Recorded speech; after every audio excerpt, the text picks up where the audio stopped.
so much for coming, folks. We'll get this started.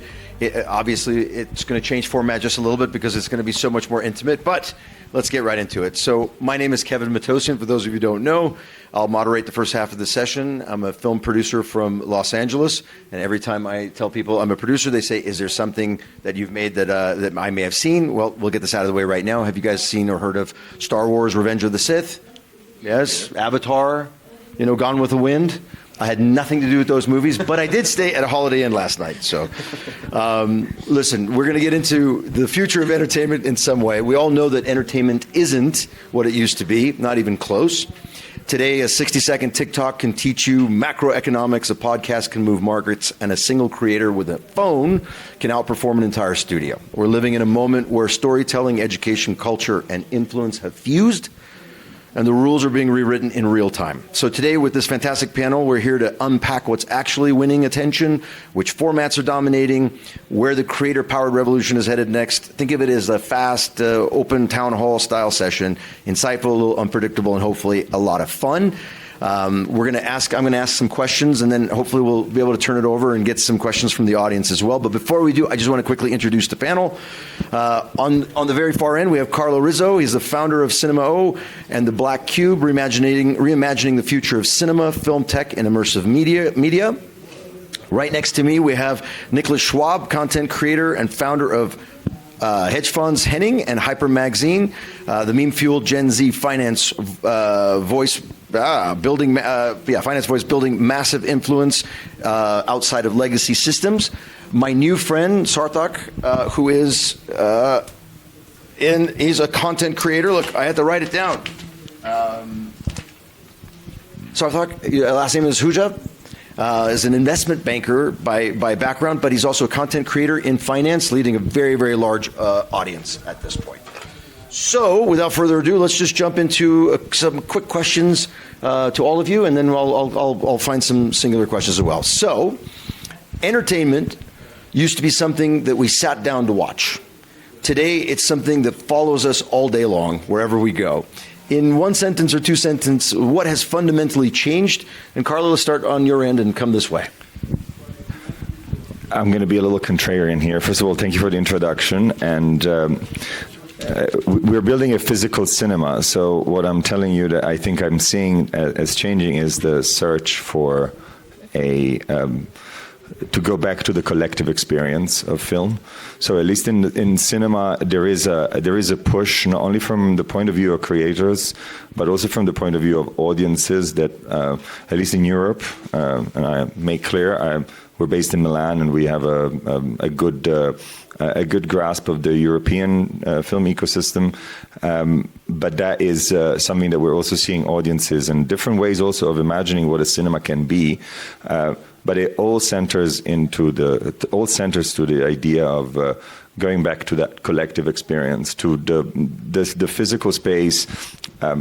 If you look at the way innovation in the physical space of the cinema has gone over the last few years, or maybe in the last decade, there has been this push towards making your experience, your individual experience, always very comfortable. You have the plush seat, you have the good F&B offer, you have the amazing tech surrounding you, you have this thing that is kind of wants you to be immersed in the content that you're seeing. But ultimately, that is also somehow isolating you a little bit. It's kind of going against this idea of the cinema as a place where you go and you meet people, or in some cases, there are cinemas in India where you sing and dance, and there's a lot of different ways of living cinemas. But and so I think that's one shift that I'm seeing. Excellent. Yeah, I think cultures almost always move quite like a pendulum, where there would be years where everyone's kind of optimizing for individual consumption of media. And once that happens to an extreme, it almost starts moving towards communal viewing experience and the experiential economy as we're seeing it. But I think the individual viewing experience really gives someone the scale and the access. And then the job for them is to really utilize that and then build loyalties and then move their audience towards something which is more experiential. And that's a strategy that we try to use in our media vertical, where through our short form content, we try and reach millions of people every day. And then even if just 2 to 3% of those convert to coming towards an experience of learning in a room or through a much larger engagement, we feel we're able to add a lot more value. So I think there's a value proposition in both media, and it's about balancing it, and that's what we try to do now. Maybe adding to that, I think one of the biggest change is that media overall and also entertainment therefore gets way more hyper-personalized, also because of AI, right? So the content you can create is way more easier because of AI. The barrier really lowers to do content. I think in the past it was more like, when you think about 80-20, 20% of ideation and then 80% of execution, just the operational stuff to get your idea out in the world. And I think right now, on social media for short form content, and also I think more and more on long form content, is vice versa, right? So you can spend 80% on ideation for your idea, and because of the better infrastructure you have, you can then do the rest 20% of just operation and putting the content out there. And I think therefore, and because of AI, I think nobody of us can see into the future to think if there's like, I don't know, just AI slop out there in the next 5 years or everybody's like AI. So I think also the content gets more personalized in terms that communities from content creators do real life events, meetups and stuff, so you actually know there's like a real human being behind it, and therefore you grasp like something of like a more personal note into that. So I think we will see those two paths developing in the next month.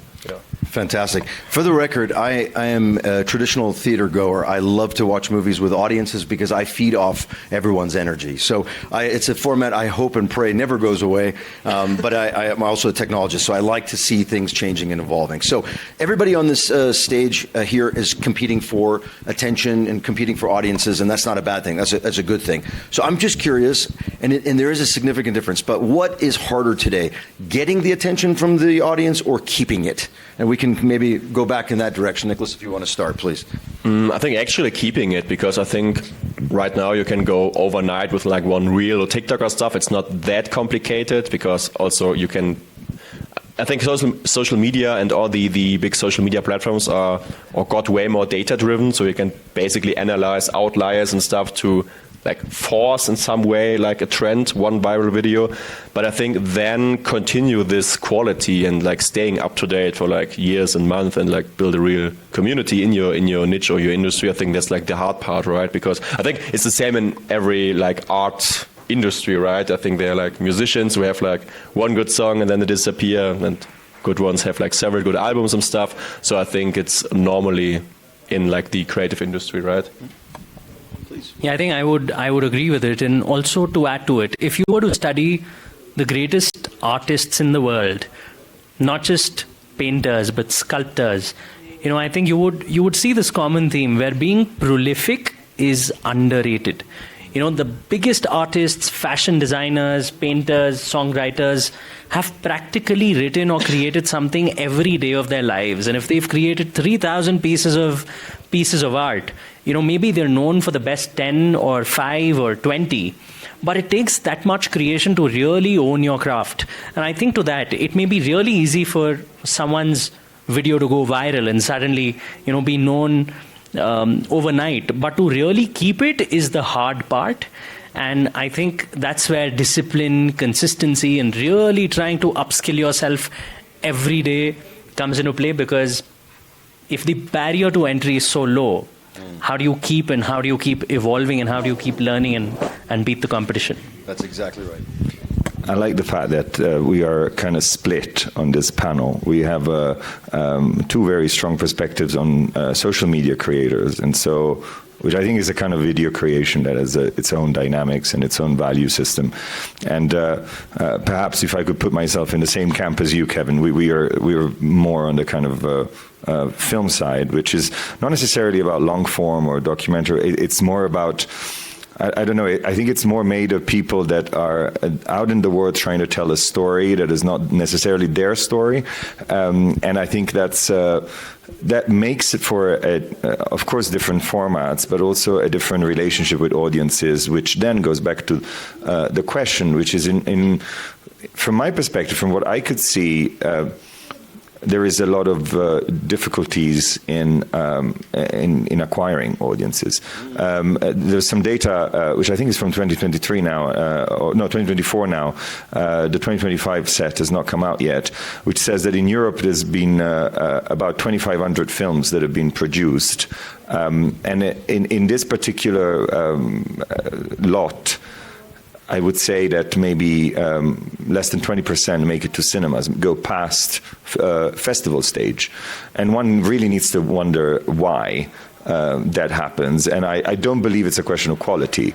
It's a question of a distribution system that in some way it's kind of making you arrive at the festival because this is what someone has told you need to do in order to get out there and get audiences, but then somehow you, because you've forgotten all the important things you need to do about thinking about a marketing strategy and distribution. We were talking about, you take pictures on set. I mean, you created an amazing solution to organize photography on set and make it available and accessible. That's not something that we take for granted, which means that we don't take for granted marketing. We don't take for granted the distribution strategy. And that makes it difficult to acquire audiences. Let me stay with you, actually, because, I have to ask the question. I think we're kind of talking about it already, but if you had to bet on just one format right now, this is a completely, just to, start a fight on stage, but if you had to pick one format right now, short form, long form, live, interactive, what's winning and why? And we'll come back this way. I need to split my answer. Okay. So switch off the cameras, microdrama. Absolutely. And I'll turn the cameras back on. No, it's because it has, again, it's a completely new form, and it's. But I don't believe that the reasons why. Sorry, Carlo. For those of you who don't know, microdramas. Imagine a 1-minute movie told serially. Maybe there's 45 of them, but they're little 1 minute, 35, 45-second clips that lead up to a story. Go on. With a massive cliffhanger in the last 10 seconds that really hooks you. And the quality of the content, forgive me if there are any microdrama producers here, they're not built to be high quality content. They're just built to hook your attention. And the reason why I think they are going to be very popular is because, unfortunately, they follow the attachment sort of economy dynamics of social media, which is this idea of trying to create dependency with your device. And so it's kind of becoming popular, but in my opinion, for a bad reason. And so I think the neuroscience of that should be studied and expanded. But actually, I think a form back in the more traditional film world, I really think this is a moment where documentary and fiction is merging in very interesting ways, and they're kind of, that boundary is kind of disappearing, and there's a lot of very interesting stuff coming out of that, and that's because of the way film artists, it sort of comes from the bottom, in my opinion. So, same question. Yeah, I would totally bet on microdramas, and to add to that, I would think that a lot of discourse or discussion happens around how we should not have junk food, to use the analogy of food. Right.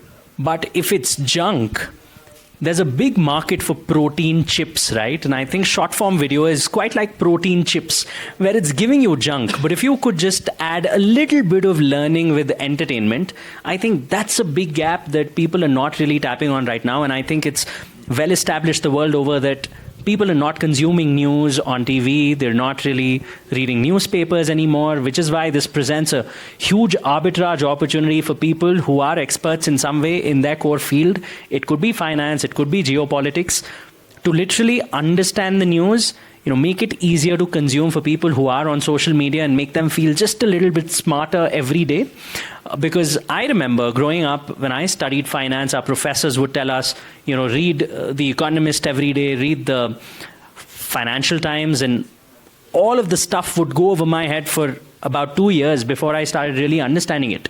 But I think today, with having spent almost 2 decades in the field of finance, if today I can make it simpler for maybe a 10th grader or a high schooler, in my format, that's my job done, and that's a big arbitrage opportunity that people could bet on and do, because we're seeing microdramas practically being run in India by cafes who've built their microdrama series, consulting firms who are building microdramas based on The Office in India, and wanting to get clients like that and build a relationship.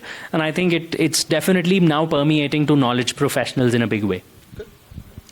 Yeah, maybe to say something else than microdrama, I would say maybe in the complete other direction. I think one content format which is, I think, not that often seen or can be disrupted on also especially social media for creators is extreme long-form content and live. So, because I think in the traditional media space, they are like obviously talk shows and stuff, and I think that's some part which is currently missing on social media. We have obviously podcasts, and we have like also late night shows which then get uploaded on YouTube. But I think right now something like a real live show with like 5 to 6 guests on Twitch and so on is something also in like niche topics, like something about business, something about politics, or I don't know. So not fiction, but something like about like real topics, so to say, can be huge, because I think the biggest USPs of live streaming is that you have enormous watch time with people. So they actively sit there with you. I mean, they can watch it later on, but when they are active in the chat, they have way more engagement, and we have way more community interactivities, obviously, because you can do polls, ask questions, and so on. So I think that's something which I don't see that much on social media, or I see more often also in the whole finance sphere. I mean, we just do German content, so there's nothing in the German market, but I think I see it more and more in the English-speaking market, that people focus on doing live streams for like 2, 3, 4 hours a day, just covering the market and what's going on and stuff. So I think that's also something you could look deeper into the future. May I add something? Please. I think this is something widely discussed in India. Any creator from the Western world who sees their engagement dipping, the easiest way to bring that up is to just take a trip to India and start reviewing Indian street food, and suddenly India, which has 1.4 billion people, are amazed by a Westerner coming in, walking on the streets of Bombay or Delhi, and just trying that spicy food. Carlo, we know what we're doing next week. Yeah. So I think this is a format. Yeah. so the best way to kind of leverage eyeballs is to just cater to the community sitting in India, which understands English, unlike the masses in China. I think that's a huge opportunity to really tap into, in a big white space that still is left to be tapped into. You promised you would keep that secret. Now everybody knows. Kevin, we want to know what you think. What do I think? No, I can't do that. No. I can't No, you have to. Come on. I'm bullish on the mix of technology and the creative process, and so I'm not a short form content creator, but I'm fascinated by it. I also believe we as humans are just somehow going to thrive and continue to move forward. So I just get excited when I see different formats of creative content being put out. I love interactive content. I love the idea that the audience has some sort of choice in the outcome of whatever's going on. It's the old choose your own adventure model. So far, we haven't seen it perfected. But I'm a traditionalist. I make 2-hour movies that we watch in a dark room with friends and eat popcorn, and I love blowing things up. So I'll stick to the traditional filmmaking because that's what I know. But I absolutely love the short form stuff that we see. Niklas, real quick, kind of on the same subject, you built influence outside of traditional media systems. I'm curious, what do you think that legacy studios still misunderstand about creators like you? So maybe just for the audience to tell what we are doing. Basically, we started as a normal meme page, you could say, about like finance and stuff, and then we grow into like having a newsletter, daily newsletter, even a print magazine, YouTube channel, Instagram, and so on. So at least I can speak for the German market, right? You see all the legacy media, they don't really understand social media, and they don't really reach people under 35, right?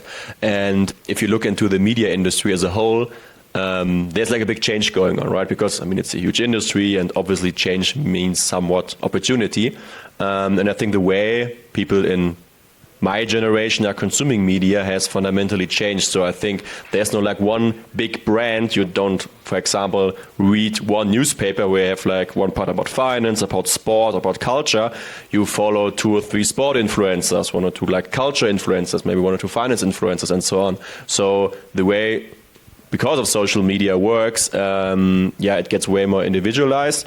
And also we have this old saying, people buy from people. And I think also if we look into what essentially influencers or the creator economy, or however you want to call it, is coming back to the roots. Because if you think also how companies are being founded or being named, I think like till 50 years ago, till like the 70s, companies had like normal names of their founders, like, I don't know, Lehman Brothers or so, right? Maybe a bad example, but you know, you get what I mean. Then like I think in the 70s and stuff, companies got way more anonymous and way more neutral. So they had like names like Apple, Microsoft, and so on. And I think because of social media and the creator economy in the last 5 or 10 years, this have gotten back to normal. Like commerce has been done in the last hundreds of years, right? Because you have a real face and a real name attached to it, which obviously if have some authority in one community is positive, but also like if you do something for like a product which is not that good, obviously it has negative aspects.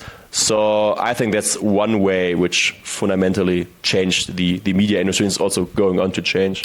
Listen, I'm going to ask 1 or 2 more questions, and I'll turn it over to you guys. We are limited on time, so we'll talk really fast. Carlo, I'm going to come back to you because I want to hear if you have a negative thought on this instead of all positive. And here's cinema, streaming, immersive experiences. Where is real value being created today? We kind of discussed it, but where is it being destroyed? I think one of the most pressing concerns that in private conversations I keep hearing from creators is the fear of homogenizing narratives. And if you look at the structures of large platforms and you count the engineers that they employ and the data engineers that they employ, then you start to wonder what are they doing? And I think it's important to say that data is a friend of filmmaking, but at the same time, the independent voices are looking for a spotlight away from the sort of those constellations of very similar stories that are kind of already shining and where they are kind of told to gravitate towards. And I think that there could be some destruction of that. But I think we have tipped over, though. Sorry, I have to be positive.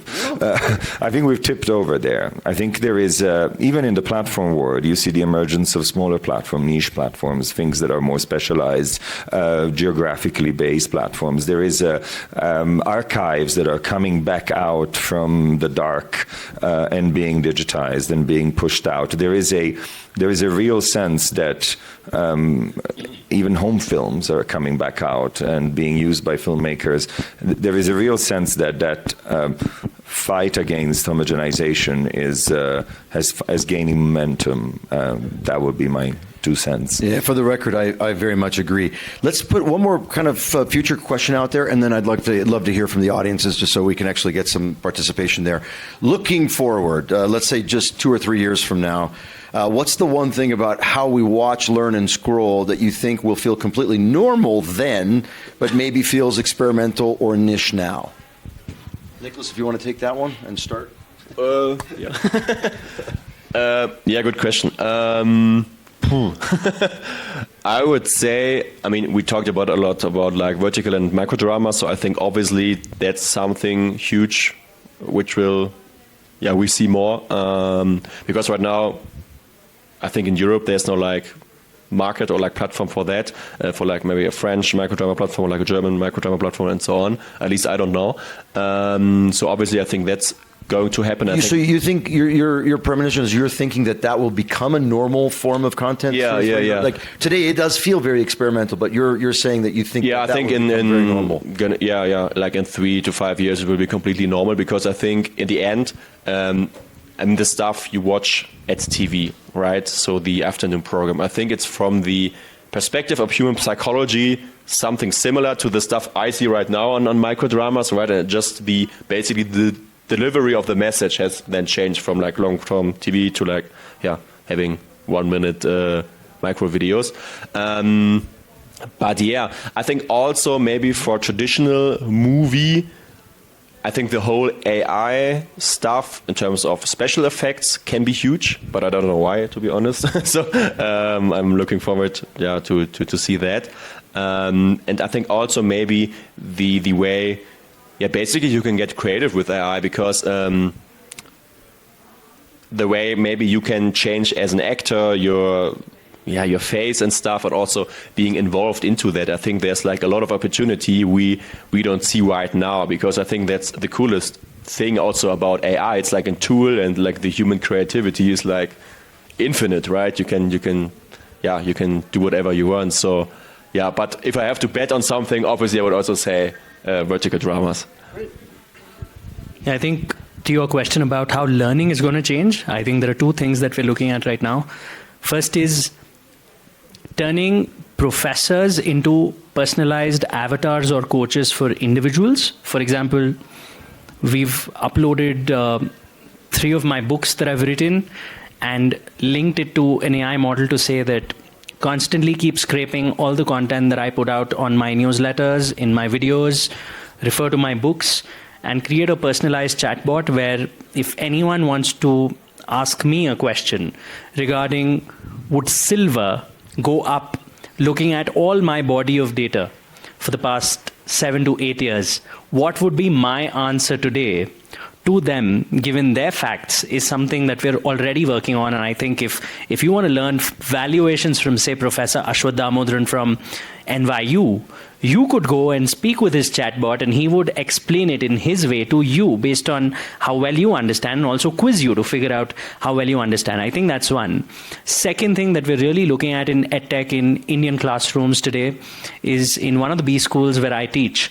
Now they've installed cameras to constantly monitor students, not to look at whether they're getting distracted to penalize them, but to give feedback to the professor that at this moment in your class, we could see 40% of the people fidgeting, which means there is a dip.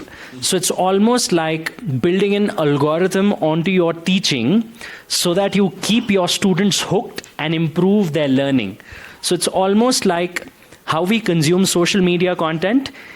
That behavior is now permeating to actual rooms of teaching, where how they say how, Coco Melon would produce videos and make 50 kids sit in front of it, and the moment where kids start getting distracted, they would change that. I think that's also coming into education right now, and we as professors and teachers are getting that kind of feedback to improve our slides and how we deliver our lectures. Your students told me they're never bored in your class. By That is scary, by the way. But I'm going to go totally on a different direction. 270 native productions. That's my bet.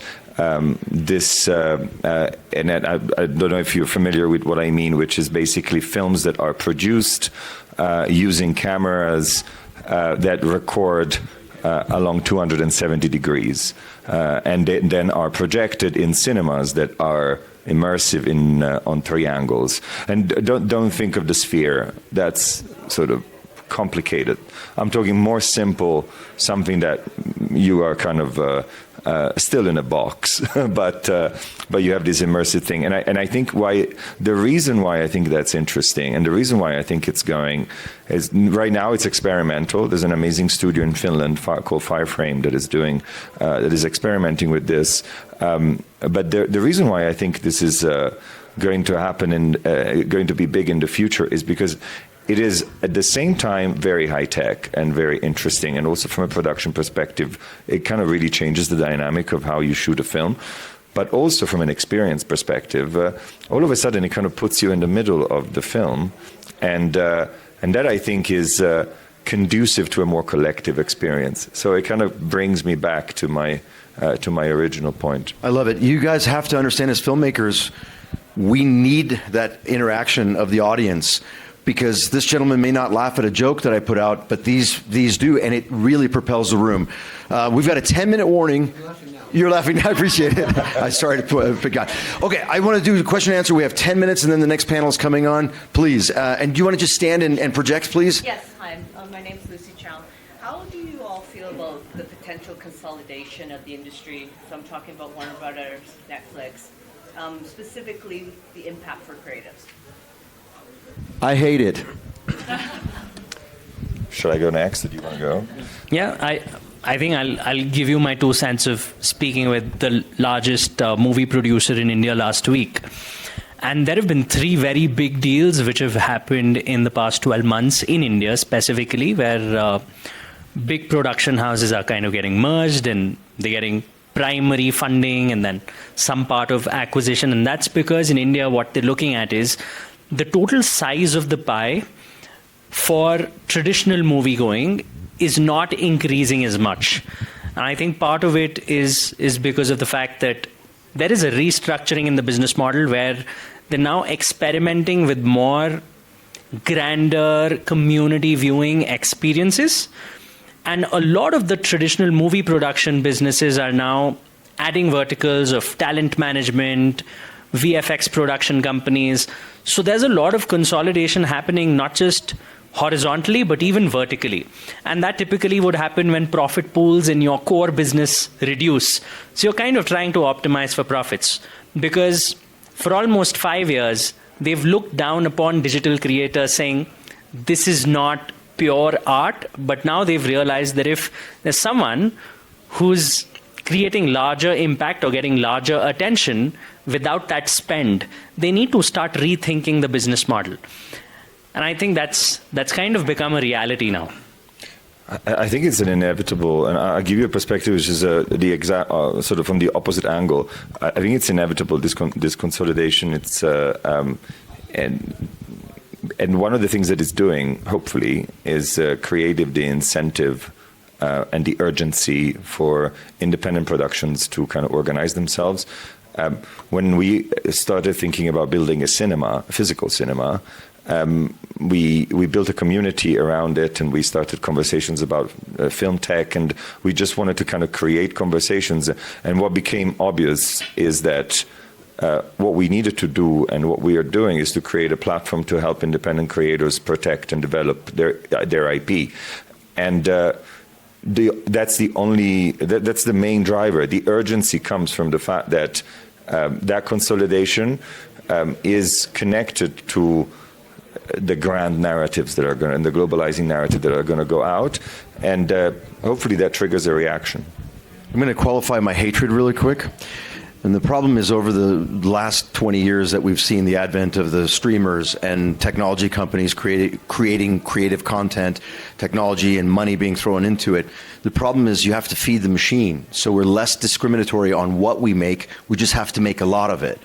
From a perspective of a creative film producer, I see the quality of the narrative dropping. This is I'm being a little, we can talk about this for hours. So this is where I have a problem with the consolidations, because the machine just gets bigger and you just have to feed it, which means you can't just say no, you have to say yes to everything, which means the quality of the narrative changes. So sorry, that was my qualification. Maybe just 2 sentences from my side. I mean, I'm not that deep into the normal cinematic industry. But what I see in Germany is that a lot of content formats which started by YouTubers get millions of views on YouTube, and then, at least in Germany, by Netflix and Amazon Prime, basically get funded, and then they make like a season 2 of it, and they are even better, like even more high quality. So I think in terms of that, from like a content creator perspective, if you are doing like crazy stuff, it can be cool, because I think the way to basically build your own format has never been easier. But yeah. Gentleman in the back. Question. I think traditional cinema is dying. And maybe in India some people go to cinema to see something, but in Europe not much. USA maybe. What do you think about implementing new technology which can be reinvent this technology, like, I don't know, 3D holograms, for example, contain some smile or other with such kind of things. Anyone want to take it? Please. Yeah, I think of what I've been reading about what's happening in India. They're really trying to build 2 or 3 formats. One is, of course, 4D, which so far we would only see in amusement parks, where water gets sprinkled on your face and stuff like that. I think they're trying to bring that into traditional cinema going to make it more experiential. They're trying to add things like, one is what he mentioned of 270-degree screens. And of course, beyond that, what I've been reading about, haven't experienced any such movie, is they want to make you a character into the movie so that it seems like you are experiencing it in first person and along with the 2 or 3 people sitting right beside you.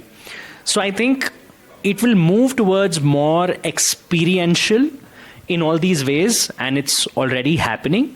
Maybe it'll go mainstream in another 4 to 5 years, and the industry will definitely go there, because all consumption today and practically every industry today is going towards people being lonely, people consuming everything by themselves, because single-person households are increasing.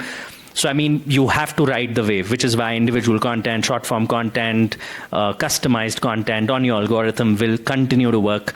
But I think that creates the opportunity for going and enjoying things, experiencing with the community.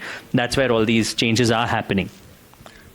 Cinema is dying as much as paper books are dying, as much as unplugged concerts are dying, as much as vinyl is dying, i.e. is not dying. Nowhere, absolutely not dying. I think there is in the history of creativity, so many new tools have entered the scene and they've become important. They've been adopted, they've been adapted, and I think we're experiencing that. But I think it's a stretch to say that it's dying. I'm going to only support my filmmaking brother by saying there's ebbs and flows in theatrical playtime for film and television, or whatever you want to call it. It has changed over the years. It is making a big shift, so the gentleman is not wrong in audiences dropping and the way we watch changing. But I am a firm believer that it is not dead, because we still need bodies. We still need humans to come together to laugh and cry and sing and dance. One more question, and we got to wrap it up. I think we're almost done. Anybody got a question? We're going to cut it off right there. Gentlemen, thank you so much for being on the panel. Audience, thank you so much for being here today, and enjoy Davos. Thank you. Thank you.